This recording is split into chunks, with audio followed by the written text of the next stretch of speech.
नमस्कार dear students and welcome to my YouTube channel yes 400 plus. और इस channel में, हालांकि ये चैनल डेडिकेटेड है सिविल सर्विसेज मेंस का ऑप्शनल मैथमेटिक्स पढ़ाने के लिए, जिसमें इस बात पे बहुत ज़्यादा फोकस है कि मैथमेटिक्स ही एकमात्र ऐसा ऑप्शनल है जिसमें आप 400 प्लस नंबर पा सकते हैं। ओके, तो इसी चैनल पर सिविल सर्विसेज और दूसरे एग्जाम्स के लिए मैं शुरुआत कर रहा हूँ हिस्ट्री की, हिस्ट्री पे बात करने की। ओके, और हिस्ट्री को हम शुरुआत कर रहे हैं क्लास 6 की हिस्ट्री से। तो क्लास 6 में जो हिस्ट्री है वो है आवर पास्ट और उसका पहला पार्ट। ओके, तो इस पहले पार्ट का जो पहला चैप्टर है what, where, how and when, इस पर हम लोग बात करेंगे। हिंदी में बात करेंगे, लिखा इंग्लिश में है, हिंदी में बात करेंगे। तो डियर स्टूडेंट्स, मैं संजय मोहन भटनागर गवर्नमेंट ऑफ मध्य प्रदेश में काम करता हूँ, और चलिए शुरू करते हैं आज की class. So let us start chapter 1 what, where, how and when. People have lived along the banks of the Narmada River for several 100,000 years. Narmada नदी के किनारों पर सैकड़ों हजारों सालों से लोग रहे हैं। Some of the earliest people, सबसे शुरुआती लोगों में से कुछ जो यहाँ रहे, were skilled gatherers, कुशल संग्राहक।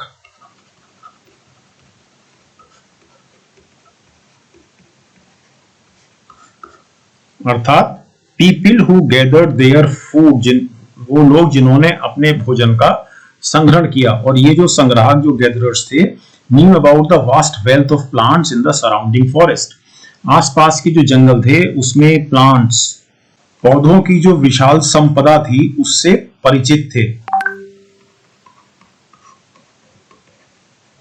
ओके, ये जो संग्राहक थे कलेक्टेड रूट्स, इन्होंने जड़ों का संग्रहण किया, फलों का संग्रहण किया, और दूसरे फॉरेस्ट प्रोड्यूस मतलब वनोपज, किस लिए किया? अपने भोजन के लिए। ओके, एंड हंटेड एनिमल्स, और पशुओं का, जानवरों का शिकार किया।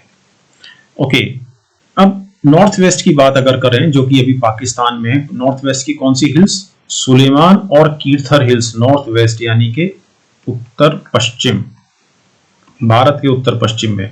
और ये जो सुलेमान और कीर्थर हिल्स हैं, ये वर्तमान में पाकिस्तान है। ये कुछ ऐसे एरियाज हैं, कुछ ऐसी जगह हैं जहां women and man first began to grow crops, जहां पर स्त्री और पुरुषों ने फसलों को उगाना सबसे पहले शुरू किया। कौन कौन सी फसल, इसको जरूर ध्यान रखिए प्रीलिम्स और मेंस दोनों के लिए, खासतौर पर प्रीलिम्स के लिए। गेहूं एंड बार्ले, जौ। और कब? लगभग 8000 साल पहले। तो गेहूं और जौ सबसे शुरुआती फसलों में से हैं जो लगभग 8000 साल पहले उगाई गई। और इसके निशान कहां मिले हैं? पाकिस्तान में सुलेमान और कीर्थर पहाड़ियों में। और इन्हीं पहाड़ियों में people also began rearing animals, और यहीं पर लोगों ने पशुओं को पालना शुरू किया, पशुओं का पालन शुरू हुआ। कौन कौन से पशुओं का? शीप, गोट एंड कैटल, भेड़, बकरी, गाय बैल आदि। एंड लिव्ड इन विलेजेस, और गांव में रहे।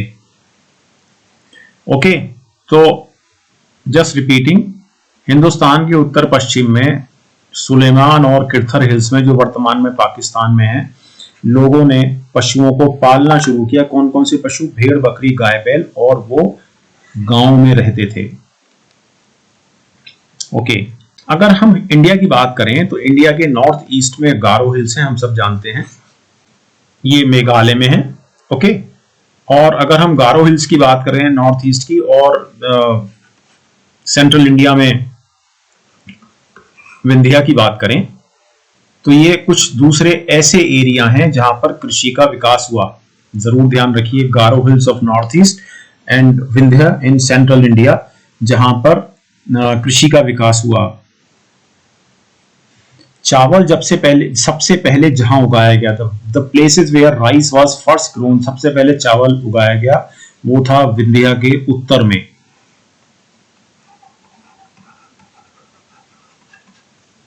और सिंधु रिवर के साथ साथ, और इसकी सिंधु रिवर और इसकी ट्रिब्यूटरीज के साथ साथ यानी सिंधु रिवर और इसकी सहायक नदियां।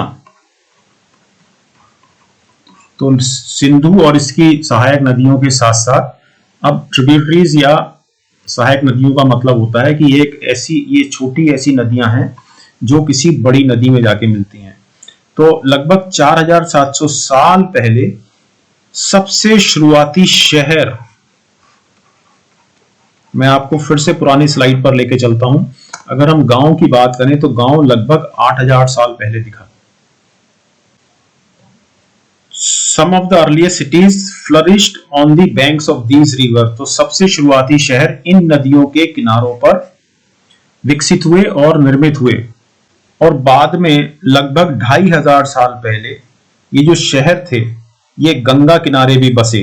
Developed on the banks of the Ganga and it's tributary, और इसकी सहायक नदियों के किनारे भी बसे और समुद्र के किनारे भी बसे।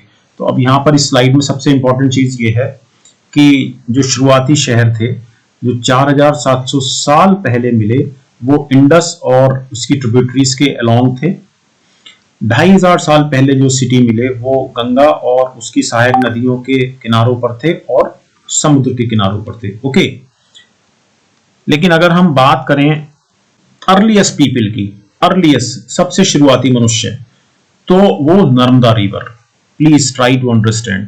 ओके, तो ये इंडस रिवर मैं इसी पेज पे लिख देता हूं, ये गंगा रिवर और ऑब्वियसली ये नर्मदा रिवर। तो यहां पर अर्लीस्ट पीपल, ओके, यहां पर villages, okay, rearing of animals, पशुओं को पालना, पशु पालना। और तीसरी चीज जो इंपॉर्टेंट है गेहूं और जौ उगाना, और ये हुआ 8000 years ago। And then we have Ganga ji, इसकी ट्रिब्यूटरीज और समुद्र के किनारे 4700 वर्ष पहले जहां पर शहरों का विकास हुआ। याद रहेगा? तो सबसे शुरुआती आदमी यहां, इसके बाद यहां और इसके बाद यहां। Just try to understand this way. Okay, चलिए नेक्स्ट। तो पुराने समय में वो क्षेत्र जो गंगा के अलोंग था, और इसकी एक ट्रिब्यूटरी है गंगा की जिसको सोन कहते हैं। तो गंगा और सोन जो कि गंगा के दक्षिण में थी ये ट्रिब्यूटरी, तो ये जो एरिया था जो इनके किनारे था उसको मगध नाम से जाना गया, जो अभी बिहार राज्य में है। इसके जो रूलर्स थे, जो इसके शासक थे, वो बहुत पावरफुल थे, शक्तिशाली थे, और उन्होंने एक बड़ा राज्य स्थापित किया। और ये जो राज्य थे ये देश के दूसरे हिस्सों में भी स्थापित किए गए थे। थ्रू आउट, लगातार, people travelled from one part of the subcontinent to the another. तो लोगों ने उप महाद्वीप के एक हिस्से से दूसरे हिस्से तक लगातार यात्रा की। सब कॉन्टिनेंट को भी समझ लेते हैं। और द हिल्स यानी कि पहाड़ियां और ऊंचे ऊंचे पहाड़ जिसमें हिमालय भी शामिल है, रेगिस्तान, नदियां, समुद्र, ये सब शामिल हैं। इन्होंने इन यात्राओं को उस समय या बार बार डेंजरस बनाया, खतरनाक बनाया, बट नेवर इम्पॉसिबल, लेकिन कभी भी असंभव नहीं बनाया। So men and women, so पुरुष और स्त्री, moved in search of livelihood, वो आजीविका की खोज में इधर से उधर गए। As also to escape from natural disasters, तो बाढ़ या सूखे से के ये जो नेचुरल डिसास्टर्स थे, प्राकृतिक आपदाएं थी, बाढ़ और सूखे की शक्ल में, इनसे भी बचने के लिए इधर उधर गए। समटाइम्स मैन मार्च्ड इन आर्मीज, कभी कभी मनुष्यों ने, पुरुषों ने आर्मीज के रूप में मार्च किया, अर्थात गए और दूसरे लोगों के जो लैंड्स थे, जो उनकी भूमि थी, उनको जीता। इसके अलावा बिसाइड्स मर्चेंट्स ट्रेवल्ड विद कैरावान्स और शिप्स, तो जो व्यापारी गण थे वो या तो कारवां या ऑब्वियसली पानी के जहाज में उन्होंने यात्रा की, ट्रेवल किया। Carrying valuable goods from place to place, एक जगह से दूसरी जगह उन्होंने यात्रा की, लेकिन अपने साथ में मूल्यवान वस्तुओं को रखे हुए। And religious teachers walk from village to village, और जो धार्मिक गुरु थे वो एक गांव से दूसरे गांव में गए, टाउन टू टाउन, शहर से शहर में गए, stopping to offer instructions and advice on the way, और बीच बीच में जगह जगह रुके शिक्षा और सलाह देने के लिए।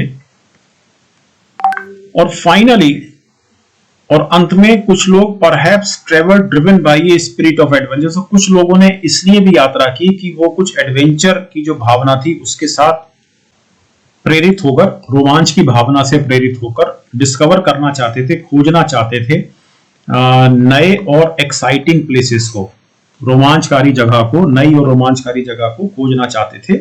और इससे क्या हुआ, all this led to the sharing of idea between the people, और इस सब के कारण लोगों के बीच में विचारों का आदान प्रदान हुआ।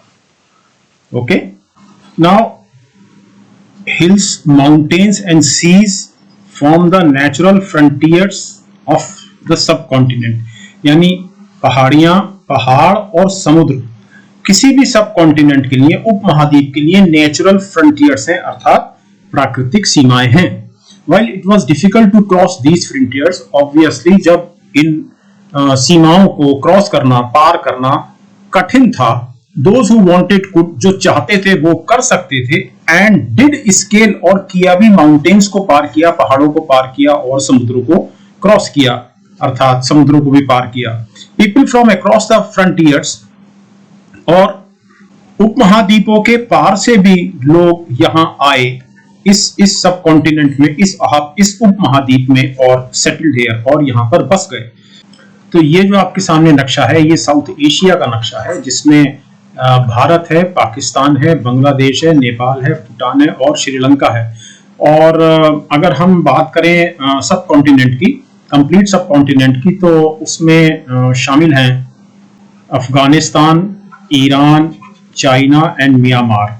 और साउथ एशिया को सामान्यतः सब कॉन्टिनेंट इसलिए कहा जाता है क्योंकि हालांकि ये एक कॉन्टिनेंट से, द्वीप से छोटा है, ये बहुत बड़ा है फिर भी, and is separated from the rest of the Asia by seas, और एशिया के दूसरे हिस्सों से समुद्र, पहाड़ या पहाड़ियों के द्वारा पृथक है, अलग है। तो ओके, तो ये मैंने आपको अभी बताया जो यहाँ लिखा हुआ है कि South Asia is often called a subcontinent because although it is smaller than continent, it is very large and separated from the rest of Asia by seas, hills and mountains। यहाँ तक हमने बात की है।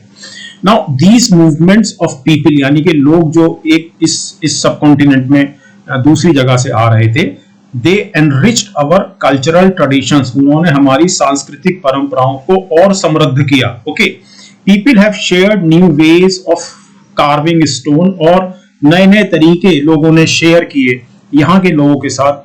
किस चीज के तरीके कि पत्थरों को तराशा कैसे जाए, संगीत को कैसे कंपोज किया जाए, भोजन कैसे बनाया जाए। कितने हजारों सालों तक उन्होंने यहाँ के लोगों को अपनी इस ज्ञान से समृद्ध किया, या अपने इस ज्ञान को शेयर किया, बांटा। नेम्स ऑफ द लैंड, हम सब जानते हैं कि हमारे देश के लिए जो शब्द उपयोग होते हैं हमारे देश के नाम के लिए, वो है इंडिया और भारत। और ये जो शब्द इंडिया है, ये इंडस से आता है, और इंडस को सिंधु कहते हैं संस्कृत में, और हम सब जानते हैं कि सिंधु एक नदी है। अब 2500 साल पहले, लगभग 2500 साल पहले, नॉर्थ वेस्ट एरिया से, यानी कि यहाँ से नॉर्थ वेस्ट एरिया से जो ईरानियन और ग्रीक्स आए, यहाँ आए, वो इंडस से या सिंधु से, इस नदी से परिचित थे। ओके, और उन्होंने इस नदी को हिंदोस या इंडोस कहा, और ये माना कि इस तरफ जो लैंड था जिसमें वो आ रहे थे, इस को पुकारने के कारण हिंदोस या इंडोस के नाम से इस लैंड को, जो कि ऑब्वियसली रिवर के ईस्ट में था, इसको इन्होंने, इस लैंड को इंडिया कहा। ओके, अब जहां तक भारत नेम का सवाल, भारत नाम का सवाल है, जो देश का नाम भारत है, the name Bharat was used for a group of people who lived in the north west and who are mentioned in the Rigveda. तो भारत उन लोगों के समूहों का नाम है जो नॉर्थ वेस्ट एरिया में रहे, ओके, जो यहां रहे, correct, and who are mentioned in the Rigveda, और जिनका जिक्र ऋग्वेद में भी आता है। और ऋग्वेद क्या है? ये अर्लीस्ट कंपोजिशन है संस्कृत में, जिसको लगभग 3500 साल पहले का माना जाता है। ओके, तो संस्कृत में ये सबसे पुरानी रचनाओं में से है, सबसे पुरानी रचना है ये संस्कृत में।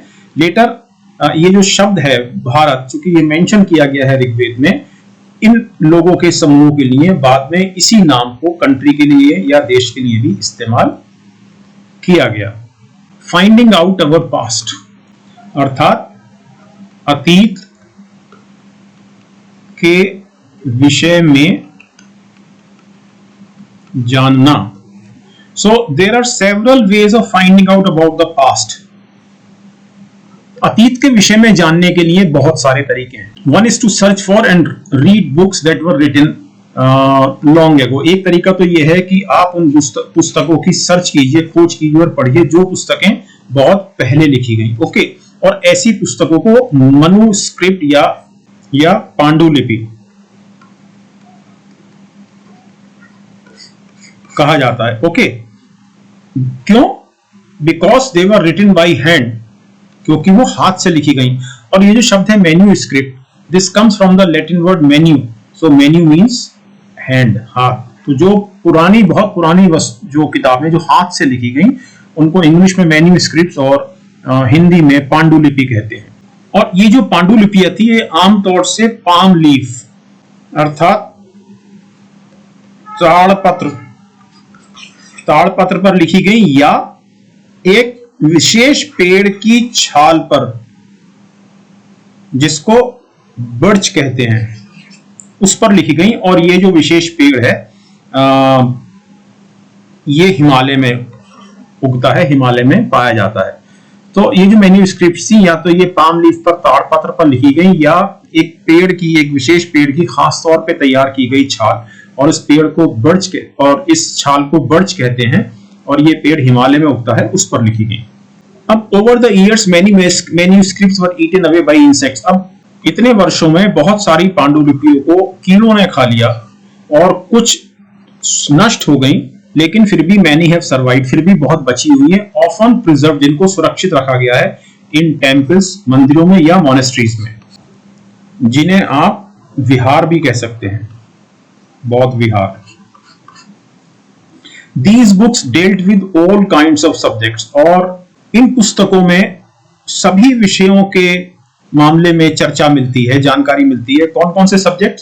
रिलीजियस बिलीफ्स, धार्मिक विश्वास एंड प्रैक्टिसेस, अर्थात धार्मिक मान्यताएं और व्यवहार। द लाइव्स ऑफ किंग्स, राजाओं के जीवन। मेडिसिन एंड साइंस, अर्थात औषधियां और विज्ञान। एंड बिसाइड्स, इसके अलावा there were epics, poems, plays, और इसके अलावा हमारे यहाँ महाकाव्य, कविताएं और नाटक ये भी मिलते हैं। And many of these were written in Sanskrit, और इनमें से बहुत सारे संस्कृत में लिखे गए और कुछ दूसरे प्रकृत में लिखे गए। प्रकृत कौन सी भाषा है? प्रकृत जो ऐसी भाषा है जो सामान्य जन द्वारा उपयोग की गई, और कुछ तमिल में भी लिखे गए। अर्थात ये जो हमको मैन्यूस्क्रिप्ट्स या पांडुलिपियां मिली, ये संस्कृत में लिखी गई, प्रकृत में लिखी गई और तमिल में भी लिखी गई। ओके, और प्रकृत जो है आम जन की भाषा है। अब इसके अलावा we can also study inscriptions. Now inscriptions का मतलब होता है अभिलेख, और अभिलेख क्या है? These are writings on relatively hard surfaces. ये सामान्यतः कठोर तल पर उत्कीर्ण किए गए हैं, ये इन पांडुलिपियों को। और कठोर तल या कठोर सर्फेसेस कौन सी हैं? जैसे कोई पत्थर हो या धातु हो। ओके, और कभी कभी sometimes Kings got there orders inscribe, और कभी कभी राजा भी अपने आदेशों को इंस्क्राइब कर दिया करते थे, अर्थात अपेक्षाकृत इन हार्ड सर्फेसेस पर, कठोर धातुओं पर इंस्क्राइब कर दिया करते थे, अभिलेख बना दिया करते थे उनका, ताकि पीपल कुड सी, लोग उसको देख सकें, पढ़ सकें और उनका पालन कर सकें। There are other kinds of inscriptions as well, और इसके अलावा दूसरी तरह के अभिलेख और भी हैं जहां पर मेन एंड वीमेन, पुरुष और स्त्री, जिनमें राजा और रानी दोनों शामिल हैं, रिकॉर्डेड व्हाट दे डिड, उसको रिकॉर्ड किया जो वो करते थे। फॉर एग्जाम्पल, उदाहरण के लिए, Kings often kept records of victories in battle. राजाओं ने उन विजयों का जो उन्होंने युद्ध क्षेत्र में जीती या जो विजय प्राप्त की युद्ध क्षेत्र में, उनका भी अभिलेख रखा, उनका भी रिकॉर्ड्स रखे ऐसे इंस्क्रिप्शन के जरिए। तो इसको कहें कि उनके द्वारा अर्जित विजयों का लेखा जोखा संधारित किया गया,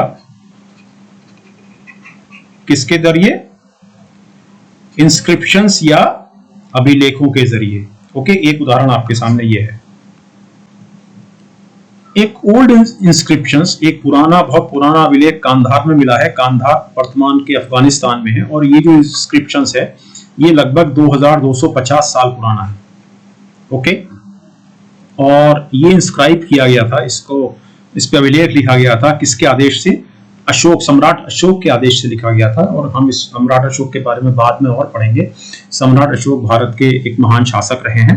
और ये भी इंपॉर्टेंट है कि जब हम कुछ लिखते हैं तो हम एक स्क्रिप्ट का इस्तेमाल करते हैं। ओके, जब हम लिखते हैं, और स्क्रिप्ट में क्या होता है? स्क्रिप्ट कंसिस्ट ऑफ लेटर्स और साइन। तो स्क्रिप्ट बनती है या तो अक्षरों से, लेटर्स से, या प्रतीकों से। और जब हम पढ़ते हैं किसे, जिसे लिखा गया है, या बोलते हैं, तो हम किसी भाषा का इस्तेमाल करते हैं। ओके, अब ये जो इंस्क्रिप्शन है ये 2 डिफरेंट स्क्रिप्ट्स और लैंग्वेजेस में लिखा गया है। ग्रीक, ये ऊपर ग्रीक में है, एंड एरामिक, नीचे एरामाइक में है, जो इस एरिया में, इस क्षेत्र में इस्तेमाल या उपयोग की जाती थी। Now this is really important, ये रियली इंपॉर्टेंट है आपके प्रीलिम्स के लिए कि ये वाला जो इंस्क्रिप्शन है ये 2 भाषाओं में, 2 डिफरेंट स्क्रिप्ट्स और 2 डिफरेंट लैंग्वेजेस में इंस्क्राइब किया है। ऊपर ग्रीक है और नीचे अरामाइक है, जो इस क्षेत्र में उस समय इस्तेमाल या उपयोग की जाती थी। ओके, तो can you think of the advantages of writing on a hard surface and what could have been the difficulties? क्या तुम बता सकते हो कि कठोर सतह पर लेख लिखवाने के क्या लाभ थे और ऐसा करवाने में क्या क्या कठिनाइयां आती थी? तो ये आपको सोचना है और लिखना भी है, और इसका मॉडल आंसर मैं आपको अगली क्लास में दूंगा। अब इसके अलावा भी बहुत सारी चीजें ऐसी थी जिनको अतीत में निर्मित किया गया और यूज किया गया, उपयोग किया गया। Those who study these objects, और जिन इन ऑब्जेक्ट्स को इन ऑब्जेक्ट्स का जो अध्ययन करते हैं, मतलब वस्तुओं का, उनको हम आर्कियोलॉजिस्ट या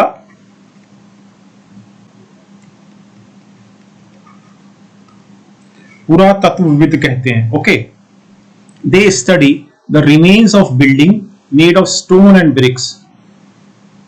तो वो इमारतों के अवशेषों का अध्ययन करते हैं, और ये इमारतें किससे बनी होती हैं? पत्थरों से या ईंटों से, पेंटिंग से एंड स्कल्पचर से। तो वे स्टोन और ब्रिक्स, पत्थर और ईंटों से बनी हुई इमारतों के अवशेषों का, और साथ ही उसमें पेंटिंग्स का और स्कल्पचर का अध्ययन करते हैं। कौन? पुरातत्वविद या archaeologist. They also explore and excavate. Excavate का मतलब होता है खुदाई करना, dig under the surface of the earth, earth के तल से नीचे खोदना। ओके, तो वो ऐसे खोदते हैं और एक्सप्लोर करते हैं, अन्वेषण करते हैं, किस चीज के लिए? कि ताकि उनको कुछ औजार मिल सके, पुराने हथियार मिल सके, बर्तन मिल सके, ऑर्नामेंट्स, आभूषण मिल सके, या सिक्के मिल सके। तो इसके लिए वो जमीन की खुदाई भी करते हैं। And some of these objects may be made of, और इनमें से कुछ वस्तुएं बनी हो सकती हैं पत्थर से, कुछ हड्डियों से बनी हो सकती हैं, कुछ बेक्ड क्ले हो सकते हैं, अर्थात पकी हुई मिट्टी, या धातु से बने हो सकते हैं। अर्थात इनमें से कुछ वस्तुएं बनी हो सकती हैं पत्थर की, कुछ हड्डियों की, कुछ पकी हुई मिट्टी से बनी हुई हो सकती हैं वस्तुएं, या कुछ धातु से बनी हुई हो सकती हैं। And objects that are made of hard imperishable substances usually survive for a long time. और ऐसी वस्तुएं जो हार्ड माने कठोर, इम्पेरिशेबल अर्थात जो समाप्त ना हो सके या जो जल्दी नष्ट ना हो सके, तो ऐसी वस्तुएं जो कठोर और जो जल्दी नष्ट ना हो सके, ऐसे पदार्थ से बनी होते हैं, usually survive for a long time. वो एक लंबे समय तक सरवाइव करते हैं, सामान्यतः अर्थात रहते हैं। अब यहाँ पर एक उदाहरण देखते हैं। ये जो बाईं तरफ है ये एक पॉट है, घड़ा है, जिसको एक पुराने शहर से प्राप्त किया गया है। और चूंकि शहर हम पढ़ चुके हैं, लगभग 4700 साल पहले बने, तो इस तरह के पॉट्स जो थे, बर्तन जो थे, वो लगभग 4700 साल पहले इस्तेमाल किए गए। और अगर हम दाईं तरफ की बात करें तो एक ये सबसे पहले तो एक ही चांदी का सिक्का है, silver coin. Coins such as this, इस तरह के कॉइन्स वर इन यूज, तो ये इस्तेमाल में थे लगभग 2500 साल पहले। और ये दोनों चांदी के सिक्के हैं। And in what ways is this coin different from the ones we use today, और ये कॉइन्स जो बने हुए हैं ये आज प्रयोग किए जाने वाले सिक्कों से किस तरह से भिन्न हैं। और ये जो पुरातत्वविद हैं, जो आर्कियोलॉजिस्ट हैं, वो हड्डियां भी ढूंढते हैं किसकी, पशुओं की, चिड़ियों की, मछलियों की, क्या देखने के लिए, ये फाइंड आउट, ये देखने के लिए कि जो पीपल थे पुराने समय में वो क्या खाते थे। And obviously plants remain survive far more rarely, इतने लंबे समय तक जो पौधे हैं वो बहुत कम सर्वाइव कर, कभी कभी बहुत कम सर्वाइव, बहुत कम मात्रा में सर्वाइव कर पाते हैं, रह पाते हैं। और अगर ग्रेन्स के सीड्स, अन्न के दाने या लकड़ी के टुकड़े अगर जला दिए गए हैं, they survive in a charred form, तो वो जली हुई अवस्था में रह जाते हैं या बचे रहते हैं। तो we have seen that inscriptions are inscribed on hard surfaces, तो हमने देखा है कि इन अभिलेखों को इंस्क्राइब किया जाता है, लिखा जाता है हार्ड सरफेसेस पर या कठोर तल पर, अर्थात इंस्क्रिप्शंस जो हैं वो उत्कीर्ण किए जाते हैं, इस शब्द को ध्यान रखिए, कठोर सतहों पर। Okay, and many of these were inscribed several hundreds of years ago, और इनमें से बहुत सारे उत्कीर्ण किए गए अनेकों सैकड़ों वर्ष पहले। And all inscriptions contain both scripts और एंड लैंग्वेजेस, और जितने भी इंस्क्रिप्शंस हमको मिले हैं, जितने भी अभिलेख मिले हैं, उसमें स्क्रिप्ट और लैंग्वेज दोनों शामिल हैं, अर्थात भाषा, बल्कि लिपि पहले लिखना चाहिए, लिपि एवं भाषा। तो जितने भी अभिलेख हैं उसमें लिपि एंड भाषा दोनों हैं। Languages which are used as well as scripts have changed over time, और जो भाषा और लिपि जिनका इस्तेमाल हुआ है वो ऑब्वियसली समय के साथ साथ बदलती चली गई हैं। So how do scholars understand what was inscribed, तो जो स्कॉलर्स हैं, जो विद्वान हैं, वो इस चीज को कैसे समझते हैं कि क्या इंस्क्राइब किया गया है, अर्थात अभिलेखों में क्या लिखा हुआ है। And this can be done through a process called decipherment, और ये किया जा सकता है एक ऐसी प्रक्रिया द्वारा जिसको कहा जाता है डेसिफरमेंट, अर्थात हिंदी में कहें तो अज्ञात लिपि का अर्थ निकालना। और कैसे करते हैं, let us see this thing. अब one of the most famous stories of decipherment comes from Egypt, तो एक सबसे प्रसिद्ध कहानियों में से, डेसिफरमेंट की जो सबसे प्रसिद्ध कहानियां हैं उनमें से एक आती है इजिप्ट से, मिस्र से। एक कंट्री इन नॉर्थ अफ्रीका, जो उत्तरी अफ्रीका में है, and where there were kings and queens about 5000 साल पहले, जहां पर 5000 साल पहले राजा रानी थे। तो वहां एक शहर है इजिप्ट के नॉर्थ कोस्ट में, उत्तरी तट पर एक शहर है जिसका नाम है Rosetta,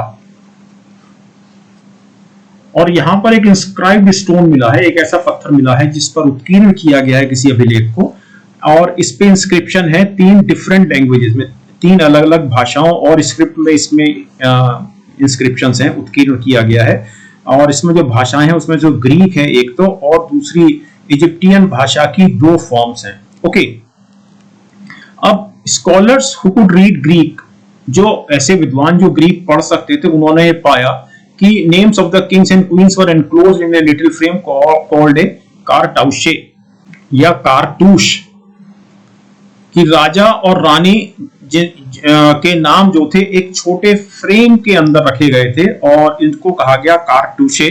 they then placed the Greek and Egyptian signs side by side, और तब इन विद्वानों ने क्या किया कि इन्होंने ग्रीक और इजिप्टियन साइंस को संकेतों को साथ साथ रखा, and identified the sounds for which the Egyptian letters stood.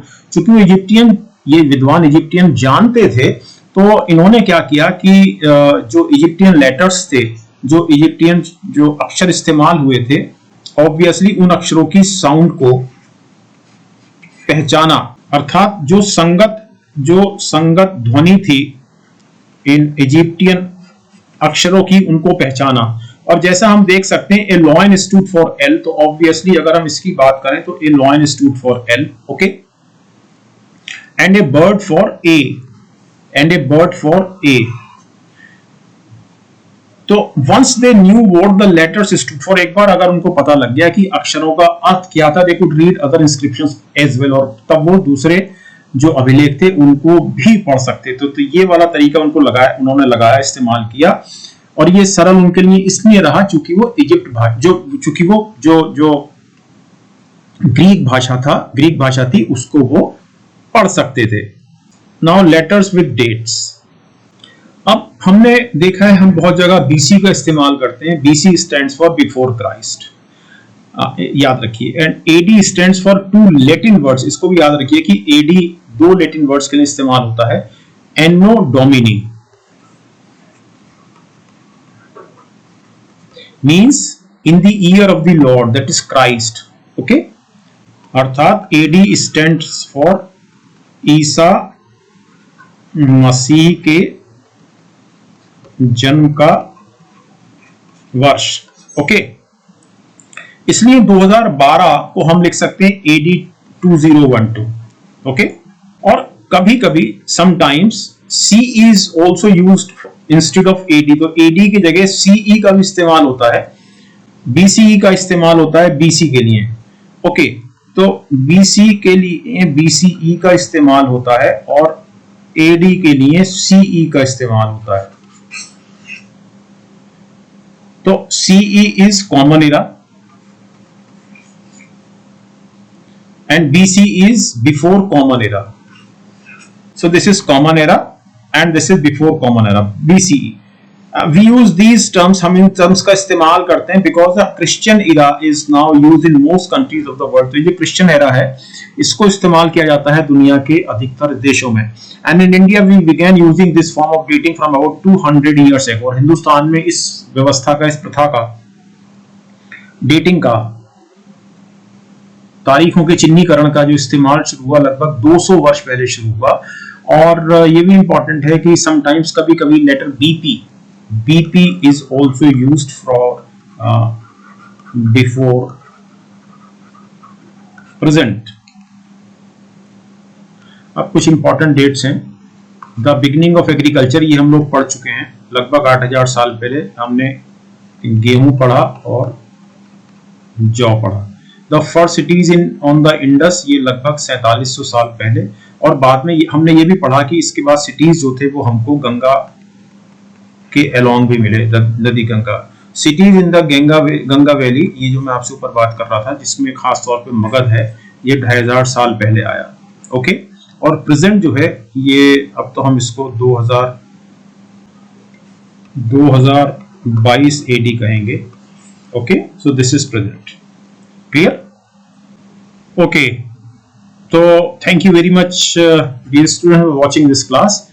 और यदि आपकी कोई क्वेरी है इस संबंध में या सिविल सर्विसेज मेंस या प्रीलिम्स के बारे में किसी भी इशू पर, तो आप मुझे बिल्कुल इस टेलीग्राम आईडी पर आप मुझे लिख सकते हैं। और ये जो चैनल है जिस पर, ये जो यूट्यूब चैनल जिस पर ये अभी आज क्लास आप देख रहे हैं, ये चैनल बेसिकली डेडिकेटेड है mathematics optional for civil services mains के लिए। इसीलिए इसका नाम यस 400 प्लस रखा गया है, क्योंकि मैं बार बार बोलता हूं कि मैथ्स ही एकमात्र ऐसा ऑप्शनल है सिविल सर्विसेज मेंस के लिए। यदि आप मैथ्स में थोड़ा भी इंटरेस्ट रखते हैं तो ये एक ऐसा ऑप्शन है जो आपको 400 प्लस दिलाने की क्षमता रखता है, या इसको और कहें कि सक्सेसफुली अटेम्प्ट करने के लिए आपको पोटेंशियल देता है। Okay, so thank you very much dear students.